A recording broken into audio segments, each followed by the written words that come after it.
ഓരോ ഇന്ത്യക്കാരനെ സംബന്ധിച്ചും വേദന ഉണ്ടാക്കുന്ന രംഗങ്ങളാണ് നമ്മൾ ആ വിമാനത്തിൽ കണ്ടത്. 104 പേരെ ഡിപ്പോർട്ട് ചെയ്തപ്പോൾ അതിൽ 33 പേരും പ്രധാനമന്ത്രിയുടെ സ്വന്തം സംസ്ഥാനമായ ഗുജറാത്തിൽ നിന്നുള്ള ആളുകളാണ്. ആദ്യം കയറ്റി അയച്ച ഈ പറഞ്ഞ അനധികൃത കുടിയേറ്റക്കാരിൽ ഏറ്റവും കൂടുതൽ പേർ ഗുജറാത്തിൽ നിന്നും ഹരിയാനയിൽ നിന്നുമാണ്. ഇനിയും ഒരുപാട് പേരെ അയക്കാനുണ്ട്. നോക്കൂ, ഇത് ആഭ്യന്തര രാഷ്ട്രീയത്തിൽ ഉണ്ടാക്കുന്ന കാര്യങ്ങൾ കൂടിയുണ്ടല്ലോ. ഇത്രയധികം ഇന്ത്യക്കാർ ഇങ്ങോട്ട് തിരികെ വരികയാണ്. ഓക്കെ, രാജ്യം സ്വീകരിക്കുന്നു. അപ്പോൾ നമ്മളെ ഹ്യൂമിലിയേറ്റ് ചെയ്യരുത് എന്ന് പറയാനുള്ള ഫ്രണ്ട്ഷിപ്പ് മൈ ഫ്രണ്ടുമായിട്ടില്ലേ പ്രധാനമന്ത്രിക്ക്?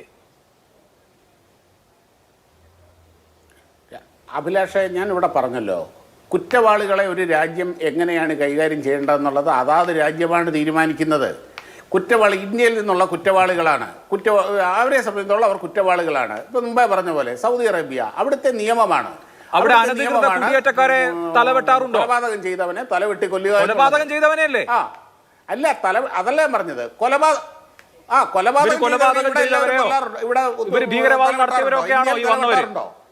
കൊലപാതകം ചെയ്തവരെ ഇന്ത്യ തലവെട്ടാറുണ്ടോ?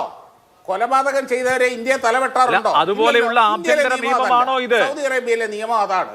അത്രേ ഉള്ളൂ. അത് തന്നെയാണ് അവരുടെ രാജ്യത്ത് അനധികൃതമായി കുടിയേറി നിയമവിരുദ്ധമായി താമസിക്കുന്നവരെ അവർ കുറ്റവാളികളായി കാണുന്നു. ആ കുറ്റവാളികൾ എന്ന രീതിയിൽ അവർ കൈകാര്യം ചെയ്യുന്നു. അതിന് ഇവിടെ നമ്മുടെ ഇന്ത്യ ഗവൺമെന്റ് അവർക്ക് വേണ്ടി പറയണം, ആ രാജ്യത്ത് നിയമവിരുദ്ധമായി പെരുമാറിയ ഇന്ത്യൻ പൗരന്മാർക്ക് വേണ്ടി സംസാരിക്കണം എന്ന് പറഞ്ഞു കഴിഞ്ഞാൽ അത് നടക്കുന്ന കാര്യമല്ല. പൗരന്മാർക്ക് വേണ്ടി സംസാരിക്കില്ല എന്നുള്ളത് അവിതർക്കിതമായി താങ്കൾ പലവട്ടം വ്യക്തമാക്കി.